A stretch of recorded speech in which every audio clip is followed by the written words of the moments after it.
Bali, pupuntahan natin yung isa nating subscriber. Actually, hindi ko na siya ma-considered as subscriber. Bali, parang naging friends na kami.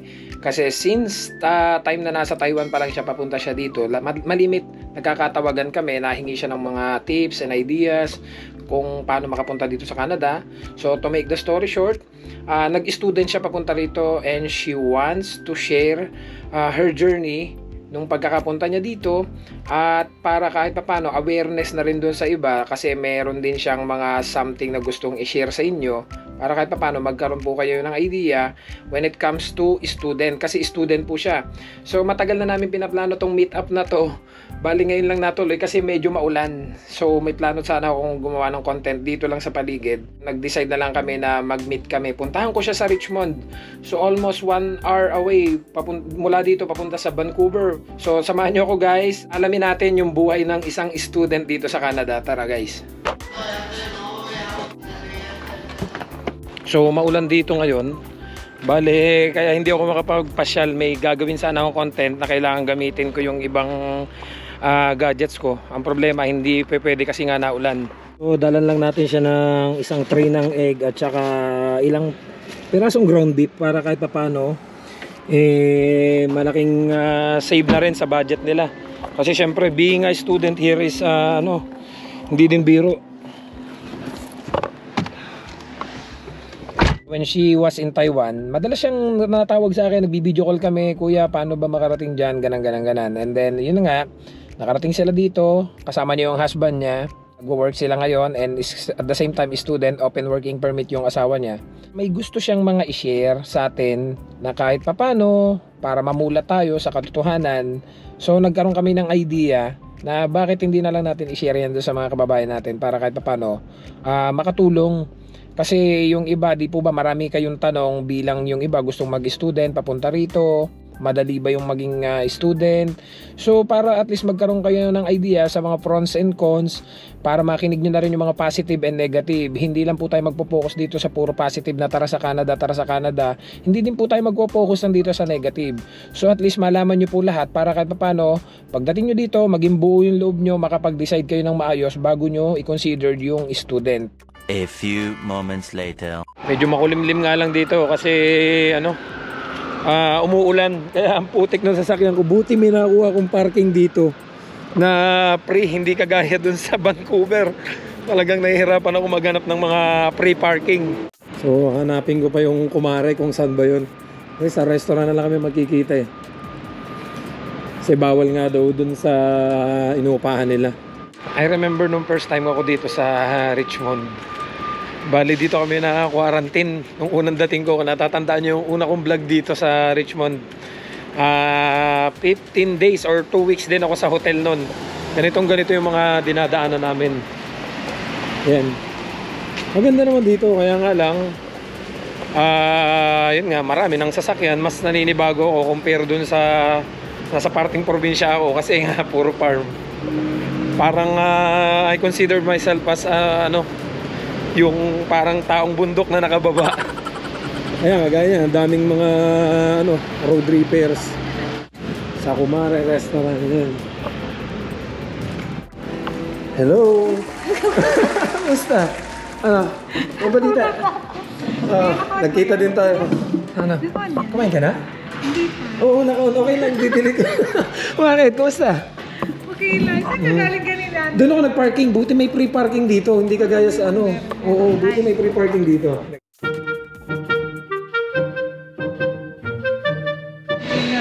Yung pagiging first work ko dito, isang hotel. So lilipat kami ngayon kasi kumain lang muna kami. Kasi malakas ang audio dito, makaka-copyright kami. Thank you. So dito ako nakapark. Hindi kami doon na sana kami maggagawa ng content. Ang problema, ang lakas ng audio. Kaya lilipat na lang kami doon sa Minoru Park. Yun yung park na una kong na-experience ditong puntahan nung time na bagong dating ako dito. Talagang pinangarap mo siya dito na makapunta ka dito? Oo kuya, kasi nga 'di ba 12 years lang ang sa Taiwan. Iniisip ko din kasi kung pag umuwi kami ng Pilipinas, sabi ko baka kahit ano, alam mo naman pag mahirap ang buhay sa Pilipinas, kahit ano kahit gaano kalaki yung pera mo na iuuwi sa Pilipinas, mauubos at Oo. mauubos, diba? So di ba dati nung natawag ka sa akin, kahit na anong pathway parang gusto mo nang patusin eh. Hindi ka ba nagbalak nung makahanap ng working permit man lang bago ka nakaisipang mag-student? O kuya, nag-try ako. Mayroon akong kausap na consultant, nandito siya sa Canada. Tapos nagbayad na nga ako sa kanya ng 3,500 Canadian. Tapos hanggang sa na-stress na ako kasi nakalipas na ata yun ng 1 o 2 buwan. Parating yung sinasabi sa akin na ipopost na daw yung ano ba yun? LMIA. Yung LMIA niya. Tapos paasa lang siya ng paasa hanggang sa na-stress na ako, naghanap na ako ng ibang way. Sabi ko kahit ano na lang, student. Yun nga, student na lang para sabi ko makaalis lang kasi ilang months na lang nun, may expired na yung contract ko sa Taiwan. Pa 12 years na ako nung time na yun. So kaya kinuha mo yung student. Pero nung time na gusto mo nang i-grab yung student, nag-research ka ba kung ano yung buhay ng isang student pagdating dito? Nag-research naman ako pero hindi talaga fully na ganun nga, yung reality Oo. nga talaga na mahirap pala talaga dito. But ano bang expectation mo pag dumating dito as a student dati? Yun nga, sabi din kasi ng consultant ko, hindi, kaya mo yan, hindi mahirap ang pag-aaral. Tapos siguro, isa din na ini-encourage niya talaga na, ako pangarap mo, walang mahirap, diba, ganun. Kaya sabi ko, sige na, isusugal ko na to. Pero may alam talaga ako na mahirap. Iniisip ko nga na, sabi ko, pag nakarating doon, bahala na, ano na lang, gagawa na lang ng paraan, kung pwede mag-work na lang. Oo. Yung pala hindi naman talaga ganun kadali na magpa-convert ka ng true Intong student to work and permit. hindi pala ganun kasi mas maganda daw talaga na kailangan tatapusin mo yung pag-aaral mo. Kasi yun yung pathway na pinuntahan mo dito. Kasi marami talagang ganyan. Dumarating dito, student, pero ang utak niya magtrabaho. So pagdating dito, hindi naman talaga nag-aaral, nagtatrabaho na kagad. Kaya hindi siya makapag-aral ng maayos kasi ang iniisip niya, gusto ko makapasok ng Canada, kahit na i-grab ko yung student, magastosan ako ng malaki, pero ang totoo, pagtatrabaho yung iniisip niya. And then nung dating niya dito, wala siyang enough funds, yung lahat ng pera niya isinugal niya sa student, pero ang habol talaga niya ikumita kasi may padadalan siyang pamilya. So hindi enough yung oras ng student para masuportahan yung pagiging student niya at the same time isabay niya yung pagpapadala doon sa family niya. Nakakailang oras ba ang isang student? 20 hours. 20 hours. So kung sa 20 hours, di ano lang yun, hindi sumasapat para pambayad ng bahay. Hindi talaga kuya, lalo na kung single ka. Marami akong kaklase dito na dumadaing na aawa nga rin ako kasi yung mag-isa lang sila dito, magbabayad ka ng rent, magbabayad ng tuition fee, pagkain pa. Kasi hindi lang yun, meron ka pang mga bills, yung internet. Oo, may internet ka pa. Oo, yung insurance mo din, kailangan mo rin yung MSP, di ba? Kailangan pa rin bayarin yun kasi importante yun dito. Kasi pag may mangyari sa'yo, magkasakit ka, hindi ka member, di ba mahirap dito pag nagkasakit ka. Kaya yung mga kaklase ko, sinasabi nila na ang hirap nga, gusto na rin nila maghanap ng work na magbibigay sa kanila ng lamiya nga. Pero hindi nga ganun kadali. Kahit nga sa work dito kuya, kung walang magpapasok sa'yo na trabaho pag nakarating ka dito kasi more on referrals dito. Referrals, diba? totoo yun. Kasi may napanood din akong isang content na gusto kong gawa ng content na yung sinusubaybayan kong isang content creator, sabi niya, ang isang bagay na tuklasan niya pagdating dito is iba-iba yung may kakilala, palakasan, may backer na magpapasok sa'yo. Kasi minsan hindi na din tinitingnan yung experience. Kasi kapag may kakilala ka, ipapasok ka na lang. Which is, based on my experience, na nasubukan ko na rin talaga na kagaya namin. Wala kami experience, pinasok lang kami. So kahit pa paano, talagang kailangan iba advantage yung pagdating mo dito, may kakilala ka. So buti kahit pa paano, ikaw pagdating nyo dito, may napasukan kagad kayong trabaho. Salamat kami sa kaibigan namin na galing din ng Taiwan. Shout out. Pinasok kami, nagpasa lang kami kuya ng CV sa kanya. Tapos wala na kaming interview. Pinasok on the spot. Nagbinigay namin yung SIN namin, yung working permit, lahat ng documents na kailangan. CV. Tapos sabi niya sa amin, wala na, pinakilala lang kami personally. Ako po si Then, ganito start na. Start na talaga, sabak na yun na. Kaya pasalamat din kami. Simula nung June 23 kami dumating. After almost magto 2 weeks nakapag-work na ako kasi nga dahil nga pinasok kami. Yung asawa ko din, kuya, nag part-time muna doon sa laundry habang hindi pa siya talaga nakakahanap ng permanent work kasi nga 'di ba open work permit siya. Naghahanap na, unahan ko pa siyang Unahan mo pa. Oo, tapos nung nakausap ko yung supervisor dun sa hotel na sabi ko, ma'am, baka po akinwento ko sa kanya na kasama ko yung asawa ko, ganyan. Tapos sabi niya, kung wala pang work, pwede mo siya ditong ipasok. Pasok mo muna. Kaya sabi ko, sobrang swerte namin. Kasi, swerte talaga.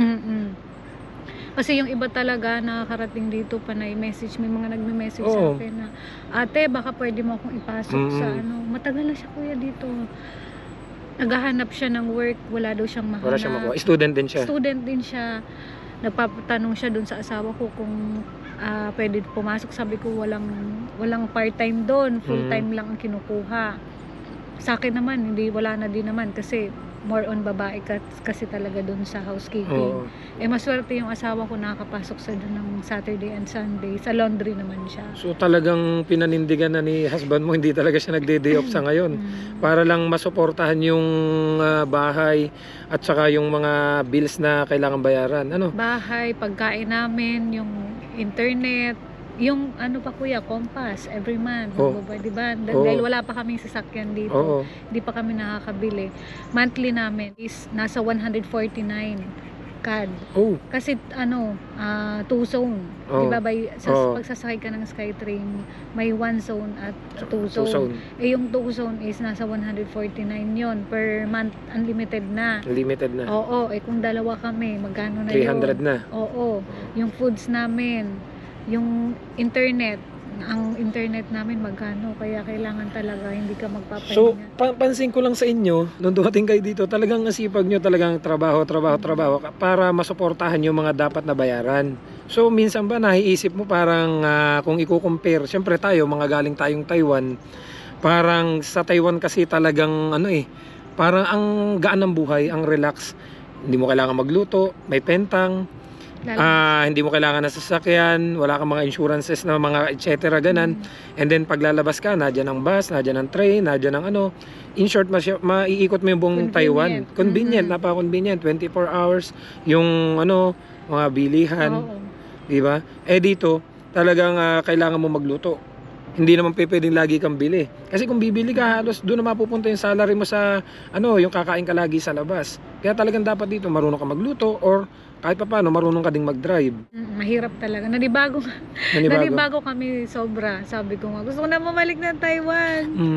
Sabi ko sa kapatid ko, babalik na ako dyan, tulungan mo na ako kasi pwede daw parang kukuhanin tourist ganun. Pero syempre nandito na, ito na yung reality. Ito na yung reality. Hindi pwede na. Tsaka lahat, kuya, ng naipon namin ng asawa ko, talagang ininvest namin dito talaga sa Canada. Kaya pag umuwi kami, parang walang nangyari yung pinaghirapan namin sa Taiwan. Kasi, di ba, alam naman natin na malaki talaga muna ilalabas mo.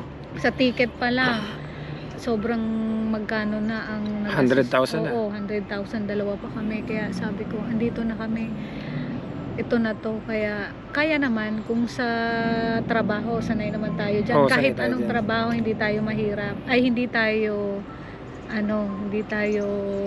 na mahirapan kasi sanay naman tayo sa trabaho. So feeling mo mas parang nakakasave ka nung nasa Taiwan ka, di ba? Ganon din kasi ako nung nasa Taiwan ako, talagang nakakasave ako. Talagang pag alam mo yung lalabas ka, mamamalengke ka, yung 1,000 mo na NT, napakarami mo nang mapapamili. Dito yung 100 mo kukunti lang. So magkano na yung 100 ka dito compared sa 1,000 NT, mas maliit ang value nun pero madami ka na nabibili. Talagang sabi ko nga, pagdating ko dito, ang mahal pala ng mga bilihin. And then may nakausap ako na tax pa. Lahat kasi may tax. And then pagdating ko dito, may Canadian pa akong nakausap.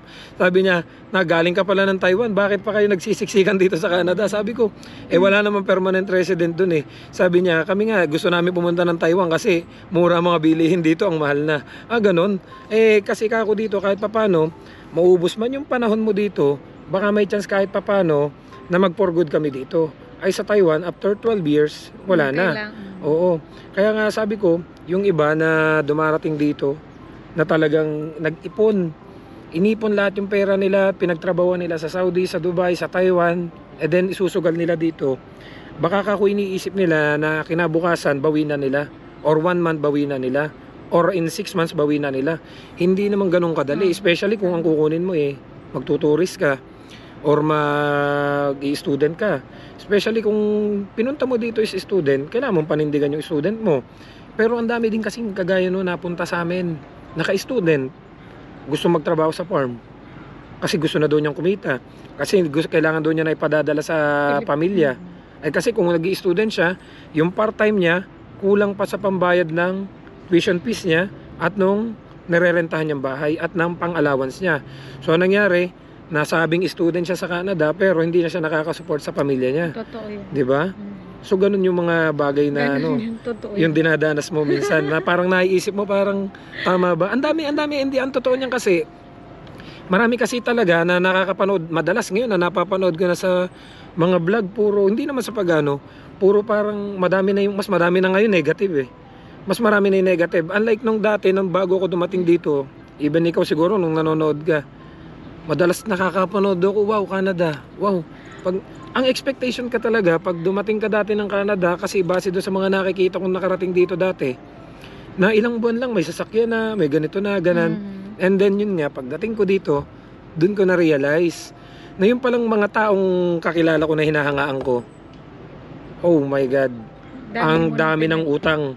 May utang na ganito, may utang na ganyan, may utang na ganon. Puro credit card. Puro credit card. And then ang nangyayari, pagkapasok doon sa unang trabaho, pag out takbo doon sa pangalawang trabaho, takbo doon sa pangatlong trabaho. Tama yan. So, anong nangyayari?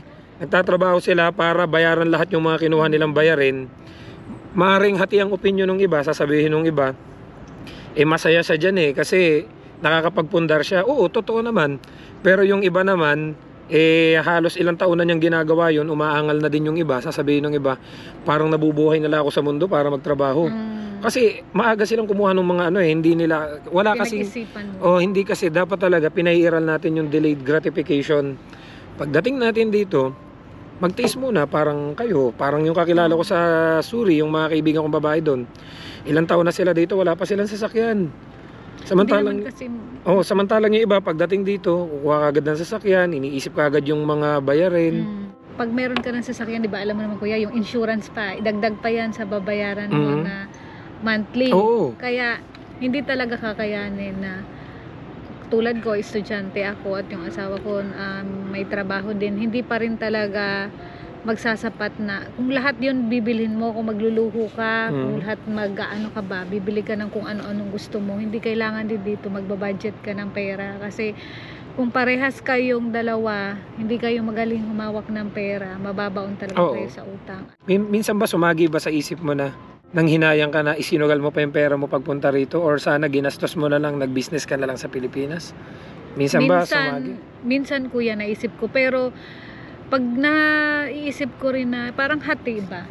Kasi alam ko kasi yung hirap ng buhay sa Pilipinas. Lalo na nung bago kami pumunta dito, nagbakasyon muna kami ng Pilipinas ng almost 2 months. Yung dapat na dadalhin pa sana namin dito sa Canada, nabawasan pa dahil nga budget doon sa Pilipinas. Ang mamahalan na rin ng mga bilihin doon. Mahal ng bilihin doon.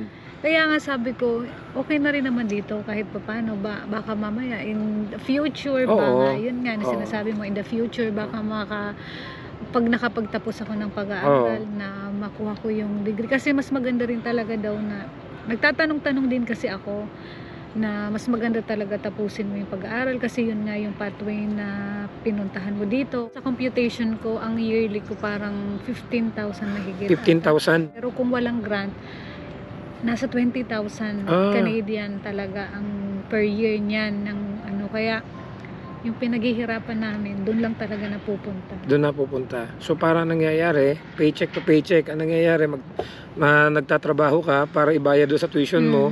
So sa bahay. So paano na nakakapagpadala ka pa? Hindi na. Minsan, yung kuya sa baby ko nagpapadala ako minsan 5,000 monthly pero kung talagang support talaga yon sa anak, hindi yun kaya yung 5,000. Not Kaya enough. pasalamat ako sa kapatid ko kasi siya yung nagsusuporta ngayon dun sa bahay namin. Kaya sabi ko yung pang-allowance lang niya sa school ang binibigay ko. Kaya hindi talaga ako totally na nagpapadala talaga parate. Yun lang ang binibigay ko. Unlike nung nasa Taiwan ka, talagang full yung padala mo. Oo, kuya. Talagang maayos pa, talagang ano. Sobra, halos, sige, magkano ba kailangan mo? O, pag may birthday yung mga pamangkin ko, mga kapatid ko, may kailangan na pera, o, padala agad. Kasi, syempre, working tayo doon. Tapos, nakakapag-save doon ng pera. Hindi ka, tsaka ang mga bilihin doon, kayang-kaya yung... Ang umura. Oo, hindi Oo. katulad dito na, pupunta lang kami ng grocery. May hawak akong cellphone. Oo. Magkano to sa Philippines? Magkano to? Mapapa-convert ka talaga, no? Nagtataka nga ako dun sa iba. So, sasabihin, nasa Canada ka na, huwag kayong compute ng peso. Hindi kasi nila naiisip. Alam mo, hindi ko magets yung mga taong nagsasalita ng gano'n na sasabihin, pag nasa Canada na kayo, wag na kayong compute ng peso.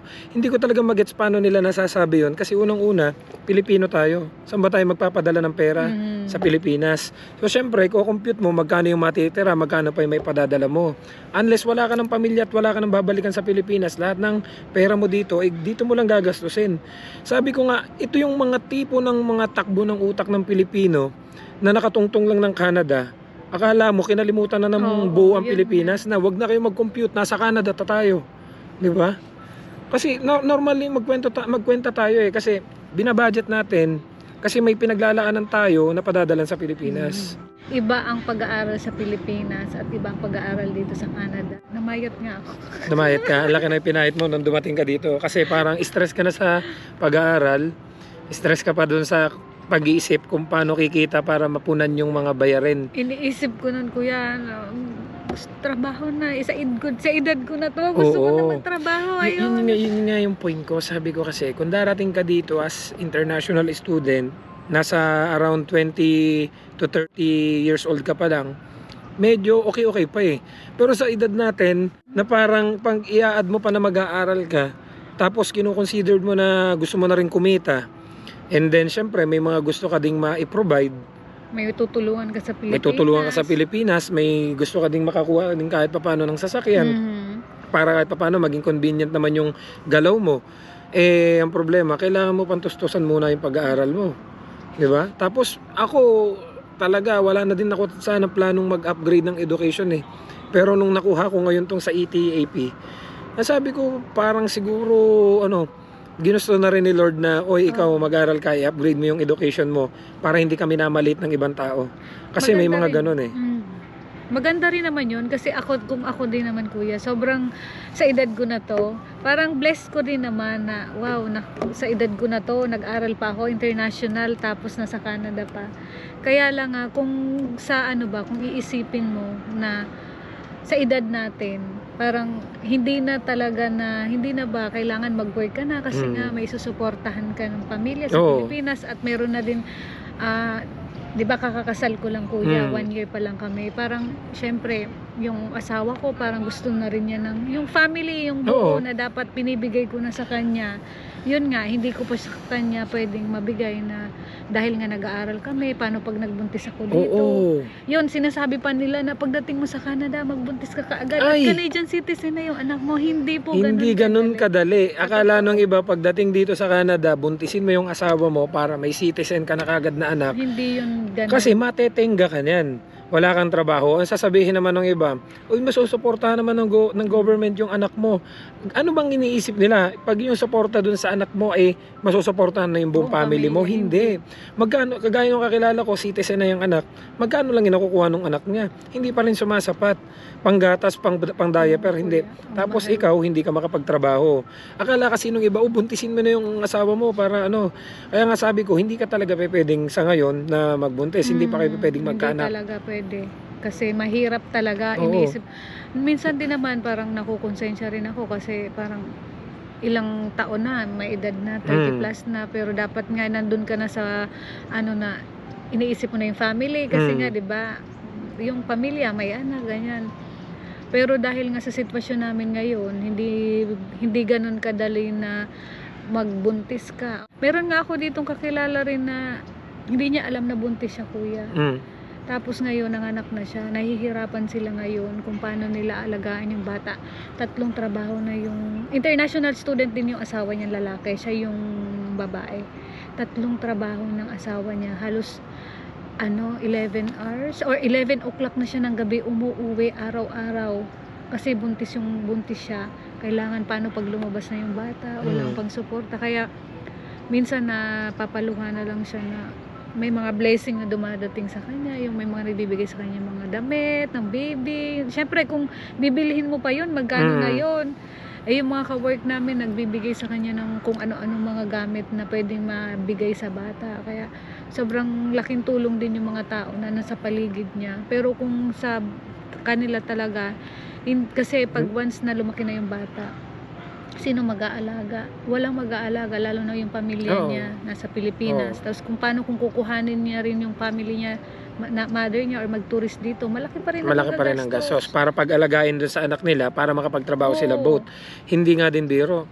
Kaya dapat din pinagpaplanuhan, pag-isipan muna mabuti kasi hindi porket pangarap mo makapunta ng Canada, hindi ganun kadali. Kailangan talaga mag-invest ka ng pera dito. Kailangan din, kuya, may dala kang pera papunta dito kasi pag wala ka talagang dalang pera papunta dito, pagdating mo para kang kawawa. Kasi yung mga iba dyan na pinangutang pa yung mga pera na sa Pilipinas para lang makapunta dito. Kasi iniisip nila na makakabayad din naman agad ng utang pag nakarating ng Canada. Hindi gano'n. Baka nga kailangan mo pang suportahan yung nandito. Na nag-aaral. O kuya, yung sponsor ko, yung pasalamat ako dun sa kapatid ko na siya yung nag-sponsor din sa amin. Kaya parang lumakas din yung papel namin dito. Na inisponsoran niya kami. Yan, pinapabagahihan niya kami ng kung anong kailangan namin. Siya naman minsan nagkukusa o ano mga kailangan nyo dyan, na mga gamit or ano, kasi nga hindi talaga kami, kuya, nabimili ng mga gamit pa simula nung dumating kami dito. Ako, never pa ako nakabili ng damit. Hindi pa ako nakakabili ng damit. Mga dala mo pa galing Taiwan? Oo, mga gamit talaga sa Taiwan. Inano ko talaga na sabi ko, hindi talaga. Tsaka dito, di ba, wala naman ano dito. Kung ano lang din naman maisuot mo okay lang. Oo, naman. hindi naman dito yung forma-forma. Hindi dito Oo. Kung ano lang maisuot mo, okay lang. Kahit nasa trabaho ka, kung ano lang din maisuot mo. Kaya sabi ko, hindi, kung sa mga luho, di ba, pinagdaanan naman na natin yan sa Taiwan. Kasi madami dun. Pag nagtrabaho ka, kahit 10 damit, kaya mong bumili. Oo, kada sahod. Punta ka ng Nike store. Yun nga ang namimiss ko, kuya, yung pagka-out mo sa trabaho, magkayayaan kayo, mag-steakhouse tayo, mag-steakhouse, Nike store, ganon. Pero dito, pag uwi namin na asawa ko, trabaho, bahay. Sa Taiwan, pagkatapos yung dumuti, kahit may pasok pa kinagabihan or kinabukasan, pwede pa kayo mamasyal sa mga di ba? Talagang masarap yung buhay sa Taiwan. Marami ngang mga galing Taiwan na nagme-message sa akin. Totoo nga pala, sir, yung vlog mo na talagang nakaka-relate sila. Ibang-iba nga palang buhay dito sa Canada. Kasi ang dami nagsasabi, di ba? Pagdating dito, puro trabaho daw. Totoo. Kasi nagtatrabaho ka, madami kang babayaran dito, hindi ka pwede dito nakatunganga. Ako nga naghihinayang ako, kuya, sa time ng kung pwede lang ako magtrabaho araw-araw. Kasi kung tutuusin, 3 times lang ako napasok sa school. Kaya lang nga, dahil sa rules ng Canada, na-lodge ako nung nakaraan. Meron kasing iba, di ba, na 40 hours. Pero matatapos na ata this year yon na December. Di ko lang sure. Wala pa akong masyadong update doon. Na may nakaka 40 hours. Pero kami kasi na mga newcomer, 20 hours per week lang talaga kami allowed. Hindi kami pwedeng lumampas doon kasi may possible na maapektuhan yung PGWP namin. Kaya dapat pag magpupunta ka dito, meron ka talagang baon na pera. So talagang sinasabi mo, pag dumating talaga dito, bukod yung perang ipinambayad nila para makapasok as international student, kailangan may hawak silang funds na pang-suporta during their stay dito hanggang maka-adjust. Hindi yung, kasi may nakikita ako at may napapanood ako na for example, ito, hindi ko na lang babanggitin kung anong agency yan. That time na hindi pa ako nakakarating dito, may nag-offer din sa akin ng student. And then, sa Taiwan to. Inopera nila ako ng student kung meron daw akong land title. I think you know this agency, and then some of mga subscriber ko din, alam din nila to And then sabi nila kung mayroon akong land title para makapag-working as international student ako, makapasok ako ng Canada. Kung uutangin nyo lang yung pagpunta nyo dito, wag na. Kasi Lalo na mahirapan kung kayo. international Oo, student lalo na or kung tourist visa. Oo, kung tourist visa or international student. Kailangan talaga may sapat kayong ipon, may sapat kayong pera, and then pagpunta nyo dito, may kahit papaano, may susuporta sa yung mother, father, tito, Tama. tita. Kung may kamag-anak din. Isa Mm-mm. rin yun advantage na yung may kamag-anak dito. Pero yun nga, meron ka may stayhan. Pero syempre dahil yung buhay talaga dito, hindi yung papalibre ka lang. Kailangan din pag nakitira ka, kailangan mo rin mag-aambag ka. Oo. Mag-share ka kasi kung ano yung pinagdadaanan nyo, pinagdadaanan din Oo. nila. Hindi nga ganun kadali, di ba kuya, na maghanap. Kaya pag-isipan muna nila. Pag-isipan kasi, muna talaga, hindi ganun kadali. Kaya talagang bago sila pumunta rito, manood sila ng mga videos na mag-research. Huwag sila munang magpapadala dun sa nakakita nilang ang galing naman may snow na, naglalaro si ganito sa snow. Ang galing naman ni based on ganito. experience. Oo. Ganyan na kami kuya ng asawa ko. Yung, alam mo ba kuya, yung pag nakikita mo yung flag ng Canada, parang nagbiblink-blink Oo, yung mata parang mo. ganon. Ganon din kasi ako. Alam mo kung bakit mas parang napapokus ako dun sa vlog na more on reality, daily life, kaysa dun sa, tara sa Canada, ganito sa Canada. Kasi nabulaga din ako. May mga sinusubaybayan din ako ditong tao na nung pagdating ko dito, gaya nga nasabi ko, ay puro utang pala. Na sinasabi niya, sumasahod ako ng ganito dito behind the scene. Sumasahod ako, tanda ko dati, nung magre-resign na ako, na may tinanong ako kasi ayaw kong payagan ng company kong mag-resign, which is may ginawa na akong hakbang, may plan A ako, may plan B ako, and then yung taong tinawagan ko that time, sabi niya sa akin, bitawan mo na yung trabaho mo yan sa Taiwan, dito, panalo dito, mababawi mo, ganito, ganyan, ang gaganda ng kwento niya, pagdating ko dito, ayun na, sa akin pa nangungutang. Yun nga. Sa akin pa nangungutang yung tao, sabi ko, ba't ang kwento niya sa akin dati, ganito, ganyan yung sahod niya. Ba't ang kwento niya sa akin dati, umaabot siya ng ganun. Sabi ko, talaga, ganun kalaking sahod? Ay, panalo nga. Pagdating ko dito, ayun. Hindi ko na... Convert mo kuya sa peso, panalo nga. Pero pag dito mo rin yung iba gagastos. Oo. Hindi mo naman lahat yung perang yun na dito ipadadala sa Pinas kasi kailangan mo ding makasurvive dito. Pero alam mo, sa kabila naman ng lahat ng mga negative na mga pinagdadaanan natin, yung mga kagaya niyan, nagsishare tayo ng experience na kagaya niya na may mga bad side or mga hindi magandang Pero naniniwala naman ako na sa lahat ng mga pinagdadaanan natin ito, sa dulo, magandang kalalabasan. Tama. Tama, di ba? Kasi yung iba, pagdating dito nga kasi, nag-expect agad. Mataas yung expectation. expectation. Tapos yung pag nandito na, ako nga nung yung mapapamura ka na lang. Mapapamura ka na lang. Oo. Hindi ba mas maganda yung pagdating mo dito? Ay, possible daw ganito, possible ganyan, paghahandaan ko na yon. Kesa naman yung pagdating mo ng Canada, ganito, ganan, kuha ka agad ako ng sasakyan, ganito, ganan. And then hindi pala yun yung ini-expect mo, mali pala sa realidad. Kaya sabi ko nga, talagang tayo, at least kahit pa paano, may idea na tayo. Kaya mako-consider natin yung sarili natin na malalagpasan din natin yung mga pinagdaanan natin. So anong masasabi mo doon sa mga gusto makapunta rito? Na kapag halimbawa ng mga nangangarap na mag-tourist or mag-student na kagaya mo, na kapag yung iba susugal pa nila yung pera nila para makapag-student, instead na antayin nila yung tamang time. Kasi yung iba, alam mo, masyado nagmamadali. Mahaba pa yung term nila sa Taiwan, 5 years pa, 6 years pa. Gusto ko na kagad bukas makapunta ako ng Canada. Pero kung tutuusin, kung maghahanap sila ng working permit, mahaba pa naman yung length of stay nila sa Taiwan, possible pa sila makahanap ng working permit para pagdating nila dito, trabaho na kagad. Ay kasi yung iba, may savings na, bibitawan pa para mag-student. Kahit ang totoo, hindi naman student yung kanilang purpose pagpunta dito. Ang gusto na lang nila, makapasok ako ng Canada. Pero hindi talaga ako mag-student, magtatrabaho ako. Based on my experience. Oo, 'di ba? Yun yung iniisip ng iba eh. So ngayon pagdating dito, ay hindi pala sapat yung oras. Ay ano pala, kailangan pala talaga mag-aral ako. Ay paano yan, may padadala ako sa Pilipinas. So instead na yun nagmamadali kasi yung iba. Kasi naniniwala ako, hangga't may ginagawa ka naman, na kung gusto mo mag-apply talaga ng Canada, di magpasa ka. Kasi yung iba, gusto ko mag-Canada, wala namang ginagawa. Oo. Gusto ko mag-Canada. Referral. Oo. Hindi man, Hindi rin madali rin Hindi kuya din, na oo. kahit may kamag-anak ka din dito, Oo. isa pa yan. Kung hindi ka qualified, hindi yung ina-applyan mo din. Katulad nga, si visa officer ang nagbibigay ng Oo. visa sa atin. Hindi Mm. naman yung kamag-anak O hindi naman natin. yung kamag-anak mo, hindi naman dito palakasan eh. Oo, yun nga, yun isa rin yun sa reason. Yung iba din, marami nagtatampo dahil may kamag-anak ako, hindi ako O may tinutulungan. kamag-anak ako. Kala nila, pag may kamag-anak ako, citizen na yung ano ko dyan. Oo. O yung mother ko ay PR na. Kahit mother mo pa ay PR na dito, kung ikaw ay may pamilya na sa Pilipinas at hindi ka na minor, hindi ka ding basta-basta makakapunta rito. Oo, Kailangan mong tama. gumawa ng hakbang para sa sarili mo.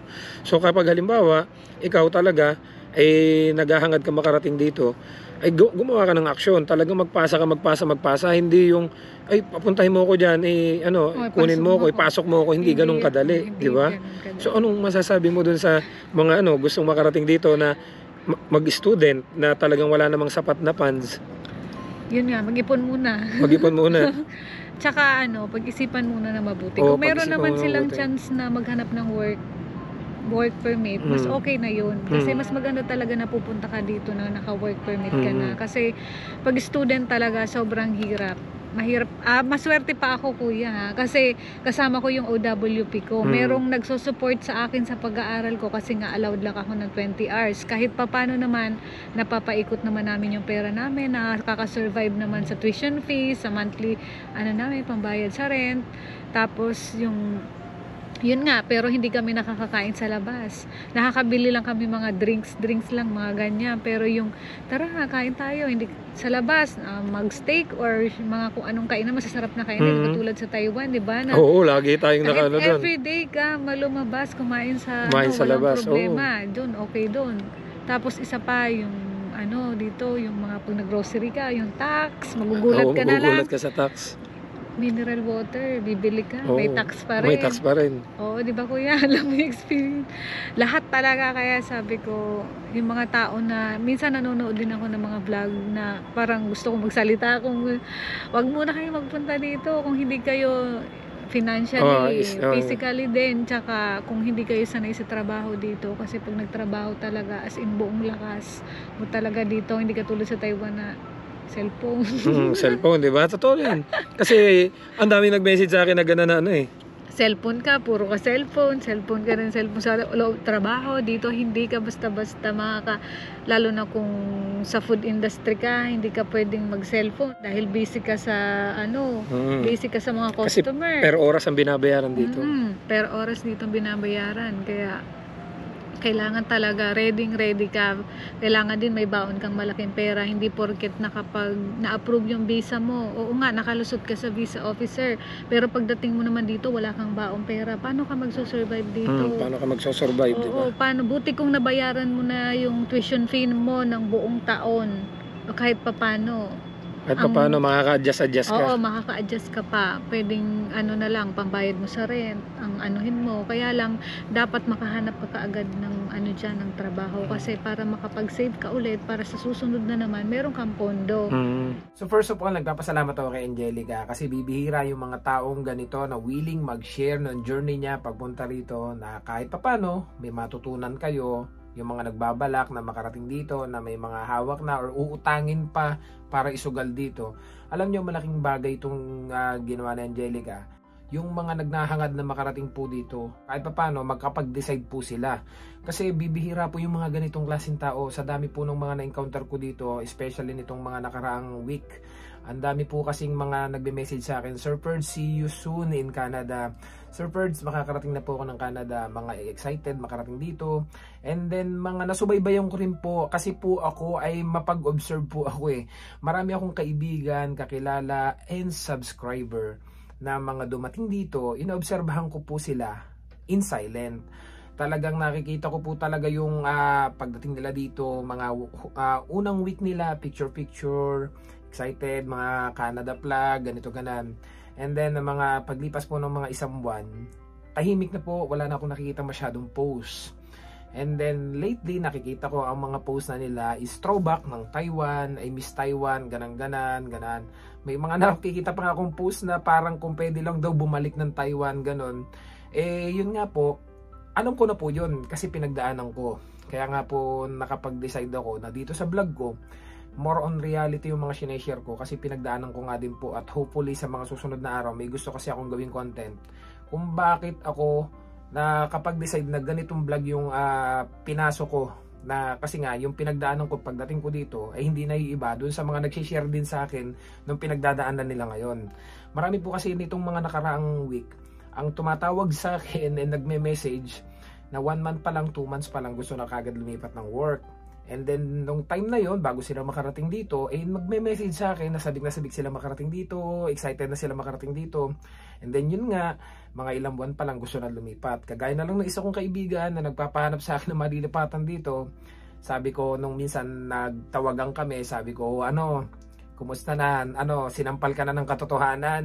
Kasi dati, talagang mga patay na patay sila makarating dito sa Canada. Hindi ko naman po nila lahat. Pag nasobrahan talaga tayo ng expectation, gaya nga po ng ibang mga nakikita natin, kasi ganun din po ako dati. Aaminin ko po sa inyo, hindi ko po ikakaila sa inyo, na sinampal din ako ng katotohanan sa dami ng mga napapanood kong vlogs, mga kaibigan ko na dito, na hindi naman sinasabi yung totoo, na talagang sa una po talaga, mahirap. Pero kagaya ko po, naka-adjust na ako. Lagi ko na lang pong ipinapangaral sa kanila doon sa mga nagpapahanap sa akin ng trabaho na malilipatan, kasi ganun din po yung pinagdaanan ko. Sabi ko sa kanila, tiis-tiis lang muna, hindi habang buhay yung sitwasyon mo. Bilog ang mundo, umiikot yan. Kung nahihirapan ka ngayon, sa pagtitiis mong yan, makukuha mo din yung ikagagaan ng buhay mo sa mga susunod na panahon dito sa Canada. Kasi isang bagay po na naobserbahan ko dito, doon sa may mga pinagdadaanan na dito, hindi naman po lahat, pero may ilan-ilan na ang pangit na nung pinagdadaanan, ang hirap na nung sitwasyon. In short, parang ganito, kagaya ng isang kilala ko, wala na nga sinesweldo, wala nga natitira, walang naiipon. Pero ang ipinapakita niya sa pamilya niya sa Pilipinas, yung talagang, pag kailangan nyo, ganang-ganan. Ang totoo po, tambak na ng utang. Meron din naman pong yung iba, pagdating dito, walang inuoras sa trabaho, and then anong nangyayari, ang ipeplex pa niya sa social media ay mga bagay na akala mo ay talagang magaan yung buhay niya. Kaya yung iba na lang na nakakakita sa atin, nasa Canada, pero sa totoo lang po, ito po, abangan nyo po yung mga susunod kong vlog na ilalabas para kahit paano may idea kayo kung bakit at saan ako umuhugot. Kasi hindi naman po lahat ng dumarating dito ay ganyan na sitwasyon. Hindi ko naman po nila lahat. May mga dumarating po naman po dito na maayos talaga. May dumadating dito talaga na walang pinagdaan ng pangit, talagang puro maganda. Ang gusto ko lang po maiparating sa inyo, talagang pagdating dito, wag po kayong mag-expect. Expect the worst thing na pwedeng mangyari sa inyo. And kung hindi mangyari, that's good. Ang ganda ng pinagdaanan ninyo. Good for you. Kaya nga po kasi yung iba, sobrang expectation pagdating dito, na akala nila makukuha nila overnight yung talagang inaasam nila na kinabukasan. Kasi yung iba, may makakilala nga ako, yung isang vlogger na sinusubaybayan ko, bago pa daw siya makaalis ng Canada, papunta ng Canada, sabi niya, pag nakarating ako ng Canada, pag-aaralin ko kayo lahat, mga pamangkin ko, ganang. Yung pagdating dito, wala pala, hindi pala talaga yun yung kaya niyang maibigay doon sa mga pamangkin niya. Sa dami po ng mga nag-share sa akin, yung mga natawag, nagme-message, nagmamakaawa na, sir, baka naman may malilipatan, baka may alam ka mapagtatrabahuhan ko, makakapag-offer ng LMIA working permit. Minsan po wala ako sa kanilang pinilit na mag-share sila ng experience nila para kahit paano awareness doon sa iba. Kasi may mga yung iba may problema din sa employer talaga may mga hindi magandang nangyayari. Hindi ko po sila pinipilit. Kung sino lang po yung kusa, ang ginagawa na lang po nila, sineshare nila sa akin yung pinagdadaanan nila, kaya ako po yung nag-share sa inyo.